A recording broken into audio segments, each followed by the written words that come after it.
Hello, night owls and early risers. Welcome to my home whenever you're watching this. You don't have to be up catching this live. I am reading my novel, Lullaby of the Lilitu. I'm Victoria Wilder, and I'm a night owl. I always have been. I've been a person who stays up past sunrise many times in my life, and even when I've gotten on a normal sleeping schedule, I've ended up staying up late, eventually, like getting back into this kind of a sleeping cycle. So we are in one of those cycles, and I figured if I'm going to be up this late anyway, and I'm not always writing, maybe I can do something else. Maybe I can do something to help entertain people who are also at home and may also be up this late. So I am going to be reading my novel, my debut novel, Lullaby of the Lilitu. I'm currently writing the second novel in this series, and that's going well. If you are new to my channel and you are a writer, I would suggest you go check out my write-in videos. I did one earlier today that I think it went really well. I really enjoyed the process. I always enjoy the process of writing, and I'm excited to know what's coming in the future. So, anywho, I've said before, I am not a professional reader. I am not a professional speaker, so this is not in any way going to be related to the actual audiobook whenever that comes out. That will probably be someone that I hire who is actually skilled in this, but I did want to share a story, and what better story than the one I wrote. And I chose my novel because I could have been reading short stories, but I figured having something that's ongoing for however the length of this um, at home isolation thing goes, having something long term seemed like a better idea. Oh, Binary. Hi, Binary. You're awake very early. Or staying awake very late, like I am. But hello and welcome. Like I said, I'm going to be reading Lullaby. So, the last couple of times I've read, I had a candle here, but I'm actually kind of running out of candles, and most of those I use for my altar. So, I thought I'd try something else. Hopefully, it works. Hopefully, you guys are not cut off, like your stream, if I'm playing another video. Hopefully you enjoy it. I'm going to be using my book light again, and I'm going to turn off the light and have this cover kind of lit by firelight. So let me know what you think of that, because this is on my computer screen, so I'm not really able to go back and see the recording itself. And I hope you guys don't get like cut off during the recording. So last time we were here, I read through part 1, chapter 6, where Rio and Cayenne visited their village Lipse. So now we are at chapter 7.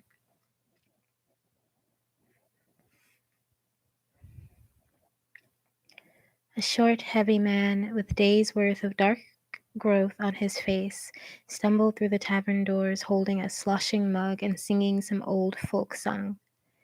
He clotted through the snow, taking clumsy steps as he danced onto a bench just a few feet in front of us and leaned back against the tavern's wooden wall. His head rolled to the side as he aimed his glassy, muddy eyes right at me.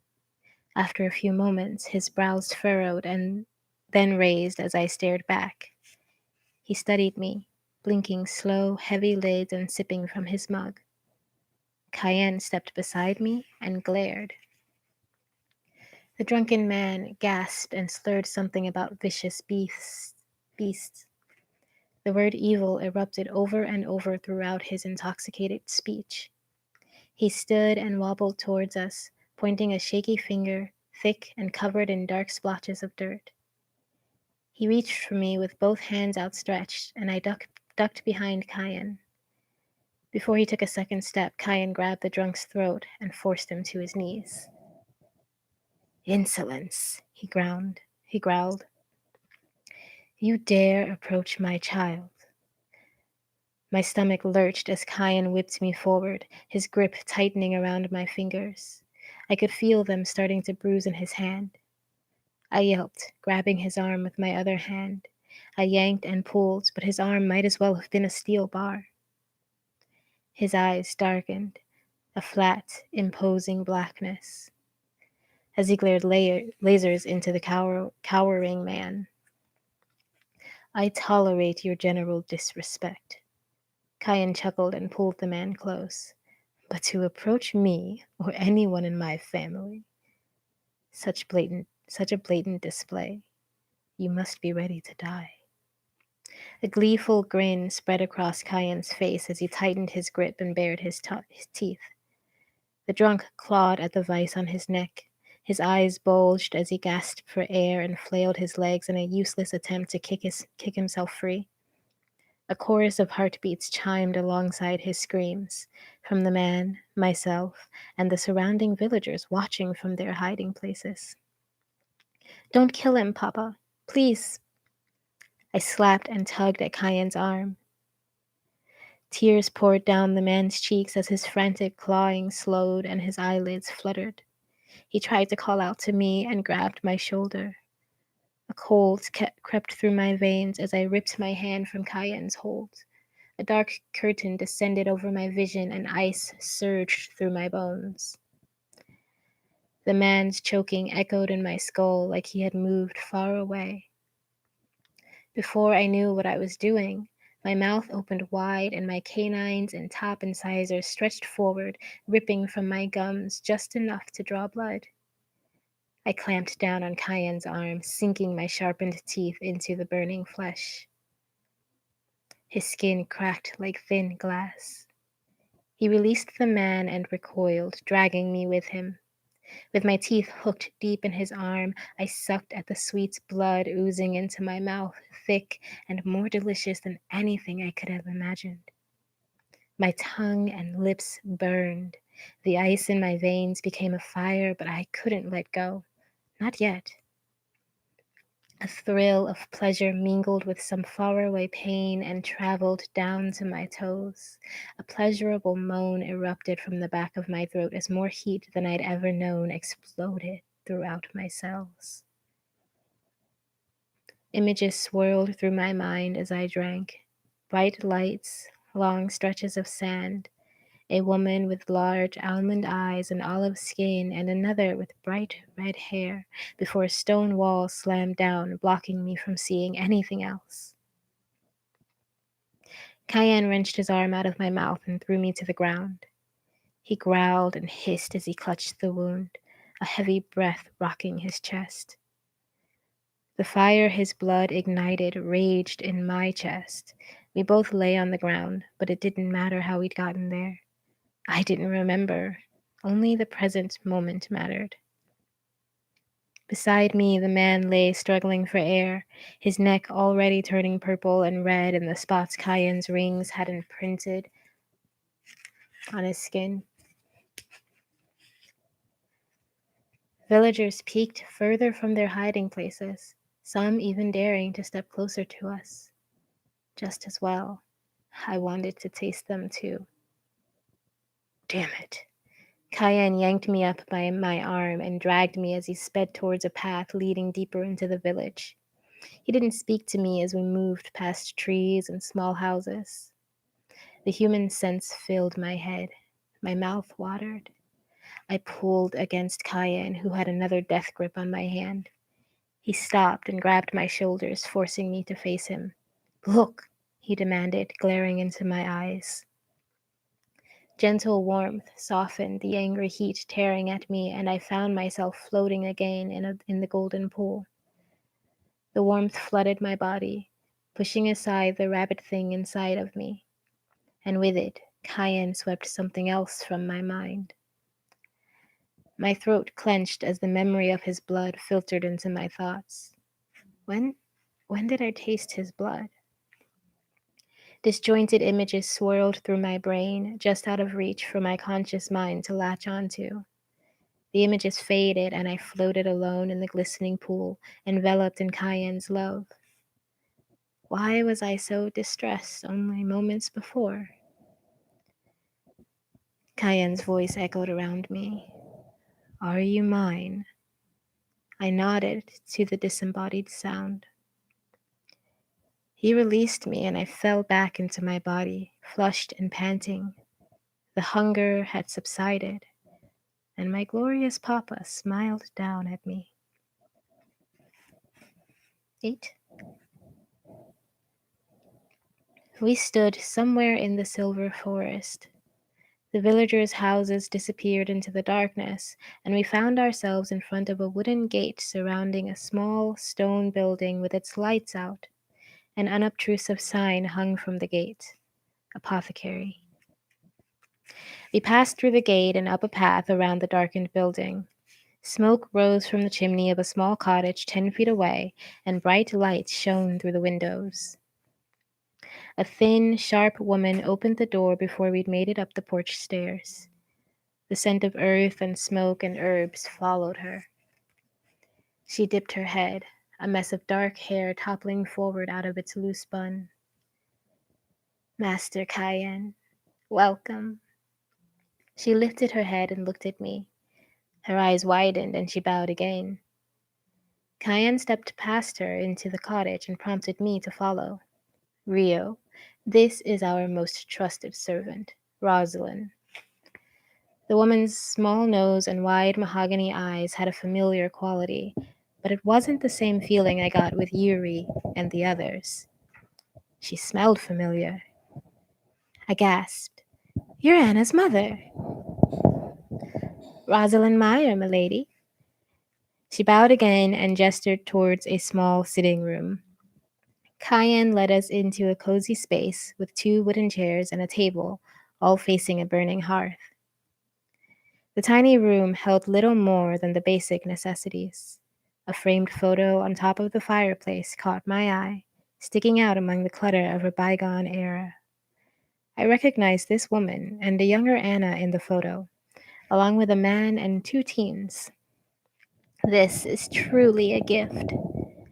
I spun at the sound of Rosalind's tremoring voice. She stood behind us with her hands pressed to her chest. Forgive me, she said, but I've only ever met Master Cayenne and Lord Victor. None of the other gods have graced me in this way. A wide smile spread across her face. I never imagined this would happen again in my lifetime. She's not just one of the other gods, Rosalind. Cayenne raised a hand and the woman's lips snapped shut. Rio is my daughter. Yes, of course. She inhaled and shook her head. Please sit and enjoy the fire. I'll retrieve your parcels, master. With a short nod, she disappeared through a small yellow kitchen off to our right. Cayenne crossed his arms, standing in stoic silence. The sharp angle of his jaws clenched tight and twitched when I spoke. Are you okay, Papa? A strange look crossed his face before his mouth spread into a wry grin. I am always happy by your side, Poppet. I reached for his hand. He pulled back, wincing with the movement, but didn't move fast enough to prevent the sight of blood staining his sleeve. Wait, what happened? Don't you remember? He answered out loud, though I hadn't said a word. I shook my head. Do you remember the marketplace? He raised an eyebrow. On our way out, a man attacked us with a silver dagger. Silver is very dangerous for our kind. It's one of the only things capable of piercing our skin. I don't remember any of it, I said. Just the tavern, the music, a woman. The attack shocked us both, my girl. It's better you blacked it out. Is that why we're here? So Rosalind can treat you? I come here each month to gather updates on how the town is running. He waved his injured arm, the blood already drying. This will heal. I just didn't want to alarm Rosalind. Alarm me? What would alarm me, Master Cayenne? Rosalind carried a large suitcase in one hand and a glass bottle filled with a creamy pink liquid in the other. She placed them on the table and walked to Cayenne, taking his arm in her hands and rolling up his sleeve to get a better look. Her brows furrowed as she studied him over her thick rimmed glasses. After a moment, she gestured to the chairs. Have a seat. I'll fix you right up, and you can tell me about the man with a silver knife. Oh, yes, the man with a silver knife. They exchanged a queer look. I would have missed it if I wasn't paying attention. Cayenne nodded and walked towards the chair. Rosalind turned to me. Master Rio, if you could be so kind, I have bandages and a special salve stored down in the shop. Would you mind getting them while I tend to our lord here? She walked over to a small table in the back of the room and scribbled on a hand-sized notepad sitting next to a gold-rimmed bone china tea set. The tone of her voice sent a chill through me, though it sounded no pleasant than when we'd first arrived. I strained to listen, trying to hear her thoughts like I could the others. Nothing. A harsh rip cut through the air. She snatched up the page and took long strides to place it in my hand. Please try not to damage anything. She huffed and scooted me out the door, slamming and locking it behind me. I glanced at the paper in my hand and then sped to the stone building we'd passed on the way in. Inside, hundreds of glass containers lined the shelves. Large jars filled with herbs, vials of colorful liquid, empty charms on leather cords. I zoomed around the darkened room, finding the bandages and salves within moments. Just in case Cayenne's wound was worse than he let on, I grabbed extra. What kind of foolish human would dare attack him? And in our own village? I hastened back to the cottage. Moving at super speeds was easily my favorite aspect of being Lilitu. I'd reached the door, my hand on the knob, when Rosalind's voice came low through the window. The villagers are going to panic. Is he dead? Cayenne's voice rumbled beneath hers. If not, he will be. Send me the roster and I'll make sure his family receives extra medicine for the winter sickness. But what about Master Rio? They saw her bite you. They might take this as cause to revolt. I jerked back at the words. My head lightened with the brief sensation of hot, sweet fluid filling my mouth. The taste of his blood. No, he was stabbed. That's what he told me. I walked around to the nearest window, crouched and slow. If Cayenne had lied to me about this, I needed to hear more. I peeked into the small room lit by the glowing fire. Rosalind sat on Cayenne's lap, holding the back of his head while he buried his face in her neck. His arms wrapped around her, squeezing her to him.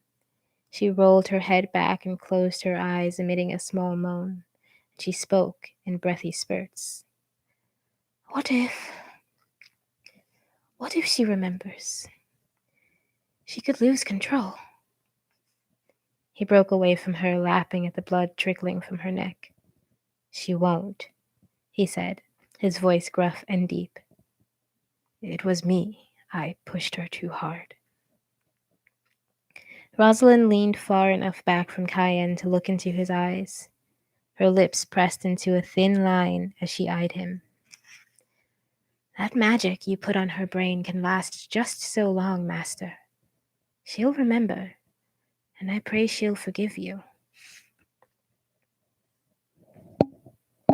9. We left soon after I brought the bandages. On our way out, we passed a group of villagers cleaning in the marketplace. The women and boys from the tavern huddled together on a bench, sobs racking their bodies. The mirth I witnessed when we arrived had been sucked from the air. The woman glared at us as we made our way out of the town center. Sticky red blood coated her hands and plastered blonde strands to her face. Had I caused this? Was this what Cayenne's magic was meant to hide? I forced myself to look elsewhere, to think about anything else, the bright white of the snow and trees, the dancing stars above us, the sound of horses' hooves beating into the ground as they pulled us home. Anything to distract me. If I thought about what Rosalind said, Kyan would know and do something to make me forget. Even as I tried not to think about it, the words repeated over and over. That magic you put on her brain can last just so long. She could lose control. The tickle of Kyan's probing came too fast for me to stop. His eyes narrowed as he pushed his way into my mind. Do you have something you wish to ask me, my child? I bit my lip. He already knew, so why should I bother asking? Would I remember his answer by the time we got home? I squared my shoulders. What did I have to lose, besides my memory?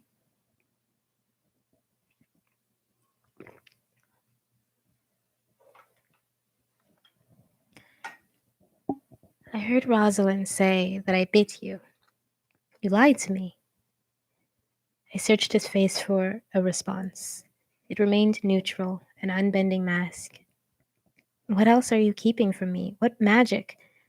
My voice caught. The scent of blood tinged the air as tears slid down my cheeks. Cayenne pulled me into his arms and kissed the top of my head. I am sorry I lied, he whispered into my hair, his voice muffled in the pillow of spirals. You must know that everything I do is to protect you. There are some memories that are too painful. Before you awakened, I cast a spell to keep your worst ones at bay. He lifted my chin, bringing me to face him. I kept my sight aimed at his lips. His eyes were too dangerous. I can't change the past. He licked his lips and sighed, pulling me close again. Those memories have the potential to fracture your mind. I couldn't risk that. Shouldn't that have been my choice? My own voice sounded foreign, small and unsure. His arms stiffened around me. What's done is done, my princess. I couldn't change it if I wanted to. I pulled away, still making sure to avoid looking into his eyes. I stared at my clenched fists resting on my lap. Why not? Why don't I get to remember who I was? You didn't give me a choice. The carriage wall shivered and creaked as I slammed my fist through the side. The sudden burst of cold sent a shock through my body that caught in my chest. I covered my face with my hands, letting the tears pour past my fingers. Can't you stop it, Papa? It feels like my mind is breaking already. Cayenne rubbed my shoulders, holding me steady as the carriage slowed to a stop. The witch who created the spell is no longer with us, and she didn't leave a reversal. And those memories, I promise you're safer without them. Please trust me. He helped me from the carriage, and at last I let myself look into his eyes. No tickle, no golden pool. He smiled his glittering smile, and warmth spread through my limbs. Warmth that came from me. I nodded. You did what you believed was right. I'm glad you understand. He grinned as we walked towards the manor. I love you, my perfect girl. I'll do anything to keep you safe.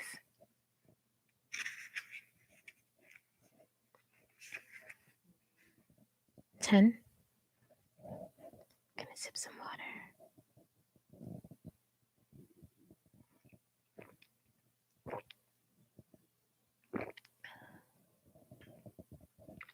How's that for ASMR? We never spoke of the spell again. For weeks, Cayenne scheduled me lesson after lesson so that I was almost never alone. Piano with Tabitha after breakfast, and boring things like accounting and modern culture with Victor. I studied history with Yuri on the days he wasn't away for research. Once I even felt brave enough to take a hunting lesson from Samson. Cayenne supervised from the trees as we chased down an imported boar. The time came for Cayenne to visit the village again. I waited in the den at 9:15, cloak in hand, ready for our journey. Cayenne and Victor spoke to each other in a language I couldn't understand as they descended the foyer stairs. Victor's bushy brows knitted into a dark expression as he hammered a fist into his hand. His voice elevated into a fiery tirade, then fell back just as they entered the den and saw me. Both men displayed a smile that belied nothing of their previous agitation. Victor's eyes even lit up. What are you doing here, Petite? His gaze shifted to the cloak hanging on my arms. Were you not meant to be studying with Yuri? He got a call and rushed out, I answered, stepping forward. Cayenne smiled and placed his hand atop my head. I'm sorry, my girl, but tonight I must go alone. The smile I'd been sporting melted and dripped into a scowl. Is this because of what happened last time? I promise I can do better, Papa. I'll. Cayenne placed a finger to my lips. You've done nothing wrong. He lifted my head and kissed the bridge of my nose. I'll only be in the village a short time before I head to London to tend some tasks. What tasks? My eyes widened. I want to see London too. Mundane things. You'll be bored. Why don't you practice the piece Tabitha gave you last week? Dies irae? He patted my head and turned for the door, gesturing to Victor to follow him. I crossed my arms and dropped onto the plush carpet as the door slammed behind them. It wasn't fair. No matter what Cayenne said, this was a punishment. Not only had I bitten him, but I dared to question his choices. Now I faced the consequences. The walls of the manor creaked with the wind blowing against it, rattling the windows. Was I alone? I jumped to my feet and sped into the library, sniffing for Tabitha's scent. Nothing.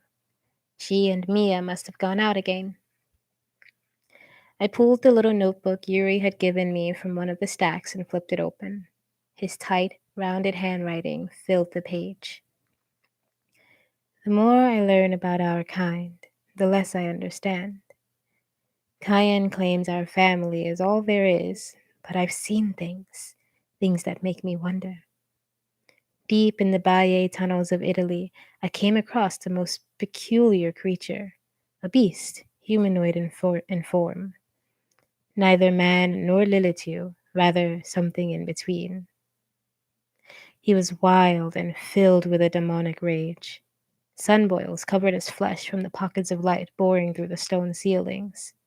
He crawled towards me, his legs broken by parts of the ceiling that had crumbled some time ago.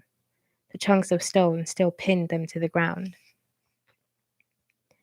I scanned the pages and soon found myself taken away by the descriptions of faraway locales Yuri had visited, the stories telling of adventures he'd had while searching for the truth of our kind. The old intricate clock in the den struck its midnight chord, the sound echoing through the quiet manor. I sighed and stretched. The house remained silent save for the sound of my stomach gurgling. A sharp pain twisted in my center as I sped up to my bedroom and opened a small box on my bedside table. The little pink EDS tablets clattered in their bottle as I dumped 3 into my hand. 2 would stop the hunger, but since Cayenne had first left me alone to take them, I'd occasionally taken an extra pill. A rush of strength surged through my limbs as the tablets dissolved on my tongue. My lungs expanded and I inhaled the fine musks of books and porcelain. The aromas sharpened and another scent floated into my room, a sweet, delicious smell that wafted in from down the hall. Compelled, I followed the scent out of my room and into Cayenne's. Thick, black curtains blocked the windows, allowing not even the slightest sliver of moonlight to pass. I sniffed the air, hunting for the source of the smell, until at last I landed on one of his velvet jackets. I pressed the soft fabric to my face, sniffing hard as I searched. Found it. A small speck, barely visible, stained the jacket's sleeve. The aroma overwhelmed my senses, and before I realized what I was doing, I licked the spot over and over, The taste of my own blood mingled with the fuzz of velvet as six pointed teeth pushed their way through my gums. The speck dissolved as I licked, and with the blood came a memory. A man, my father's hands around his throat, and me, pulling and begging my father not to kill the drunken man. The memory of Cayen's blood filling my mouth, his memories eclipsing my own, and then nothing. Wiped. I stood in the dark room, a low growl emanating from deep in my center. He lied to me. He let me believe I had done something wrong, that I'd lashed out and bitten him for no reason. I dropped the jacket and sped out of the manor, straight to the stables. What else could he be keeping from me about our visit? I entered one of the booths and saddled a gray cob, Zilla. She nuzzled against me, and I breathed in the fragrant musk of her kinked mane, the stink of the stables, and the cut grass of the open field behind us. I leapt onto her back and dug my heels into her sides. Avance! I yelled as she tore out of the box and towards the dirt road that led to the village. Cayen said he was going to London after his visit with Rosalind. No doubt Victor joined him. They'd be halfway to London by now. Cayen might get angry if he learned I disobeyed him, but he would have to understand that I needed answers. I am his daughter, after all. Stubbornness is in our blood.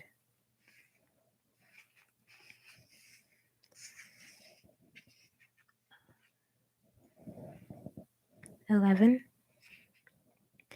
Zilla's hooves pounded to a stop 40 meters from the village gates. I slapped her flank as I dismounted, and she trotted off towards the small carrier path. The guards waited at the gate, chatting to one another. They didn't see me as I climbed a nearby tree. Ice and snow slipped from its branches as I pulled myself to the top and leapt to the next tree. I leapt again, avoiding a fall as my foot slipped on a patch of ice. Hi, kitten. The commotion shook the trees, and a guard called out, "Lord, have you come?" I waited, holding my breath. This would have been easier if I'd worn a servant's cloak. They would surely tell Cayen if they saw me.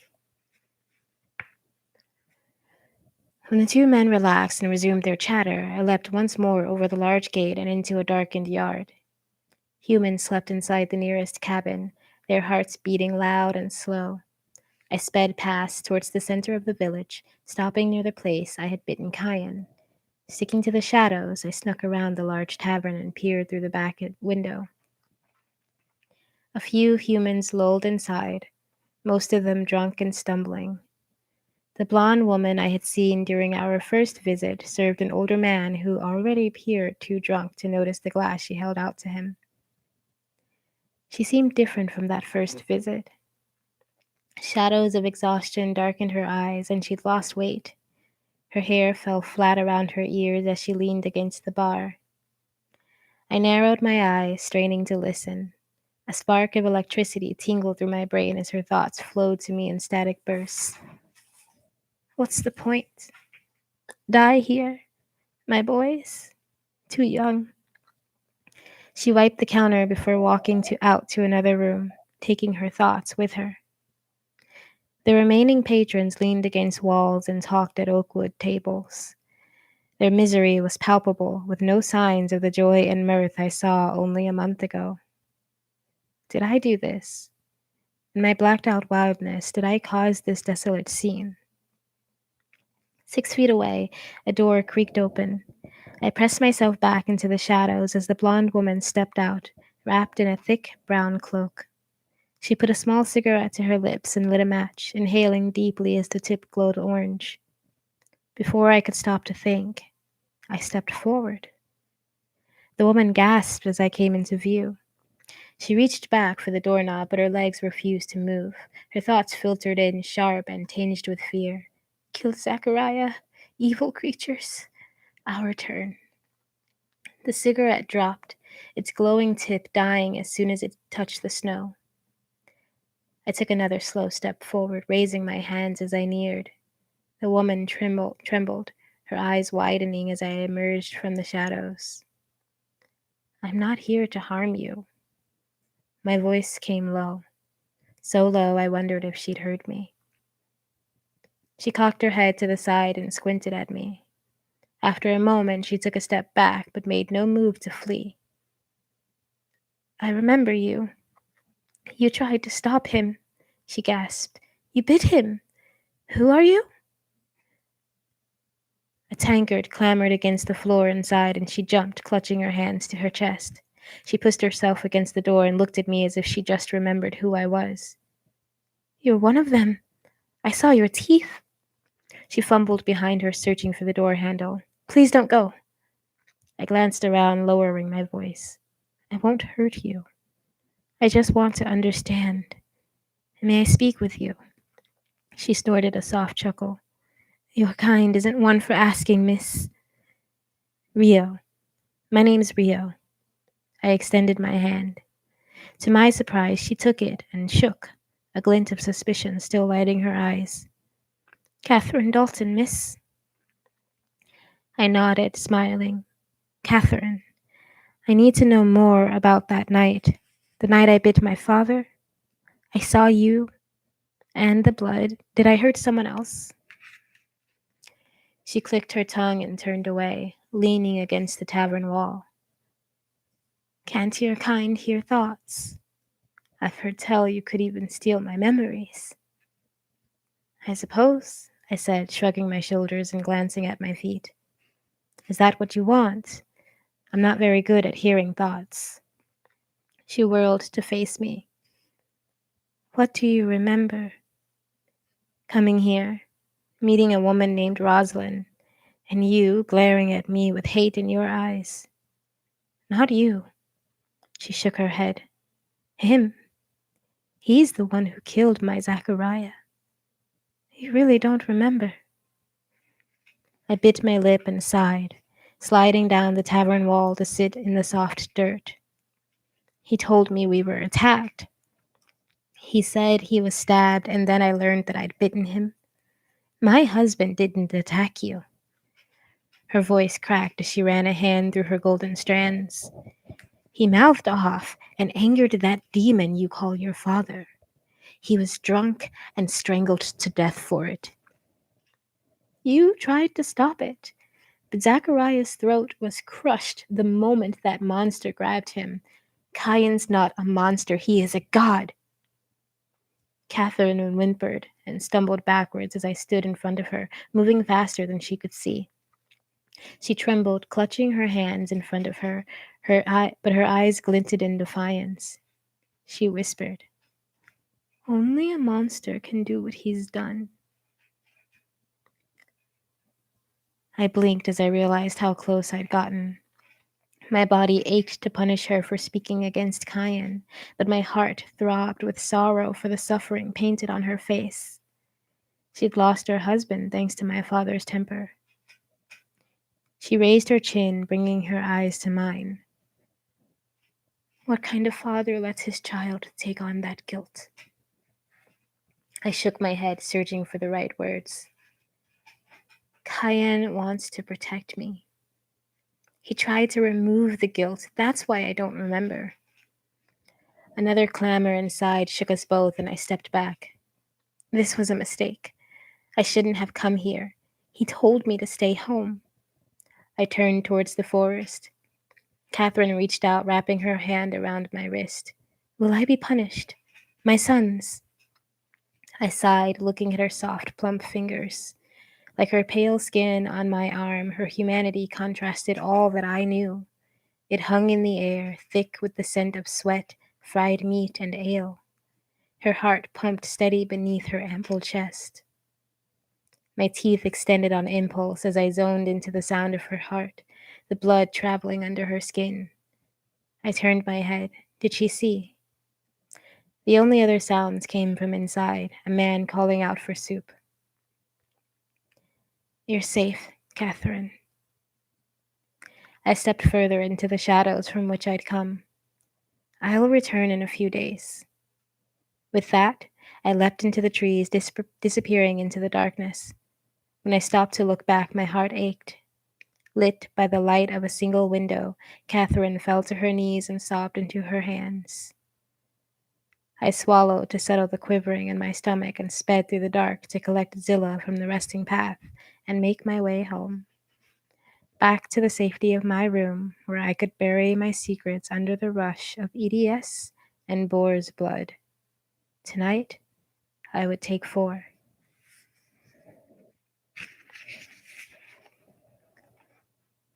Let's see.